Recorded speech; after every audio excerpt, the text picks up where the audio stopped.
Hi అండి. మా పిల్లలు రోజు యూట్యూబ్లో చూసి ఏదో ఒకటి చేయమని చెప్తూ ఉంటున్నారు. అయితే ఇలాగే చూస్తుండగా చాక్లెట్ ఐస్ క్రీమ్ అయితే కనిపించిందంటే ఇది ఐస్ క్రీమ్ చెప్తూ ఉంటున్నారు ఎప్పుడు కూడా చాక్లెట్ ఐస్ క్రీమ్ చాలా ఈజీ అమ్మ, చేయమ్మ అనేసి నాకు ఆ బద్దకు వచ్చి నేనైతే చేయలేదు.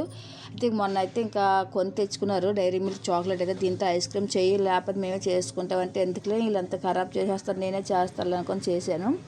అయితే ఇలా చాక్లెట్ అదే గుండ చేసి దాంట్లో కొంచెం గోరువెచ్చని పాలు అయితే వేసి అంటే మనం ఐస్ పుల్ పెట్టేసి శుభ్రం మిక్స్ చేసి దాన్ని ఆ కవర్ తోటే గ్లాసులు పెట్టి ఫ్రిడ్జ్లో ఒక 6 గంటలు ఇలా ఉంచామనుకోండి, దాన్ని అయితే ఐస్ క్రీమ్ అయితే తయారైపోతుంది. చాలా బాగా వచ్చింది. నేను ఇక్కడ చూడడానికి చేశాను. తర్వాత కవర్ తీసాక చాలా బాగా అనిపించింది. పిల్లలు ఇలాంటివి అప్పుడప్పుడు ఇష్టపడుతూ ఉంటారు కదా, మీ పిల్లలు కూడా అంతేనా? మీ పిల్లలు ఎలా మారం చేస్తారో కామెంట్లో తెలియజేయండి. ఫస్ట్ టైం నా వీడియో చూసినట్లయితే నా వీడియోకి లైక్ అయితే ఇవ్వండి. నా ఛానల్ సబ్స్క్రైబ్ చేసుకుంటే థ్యాంక్ యూ ఫర్ వాచింగ్.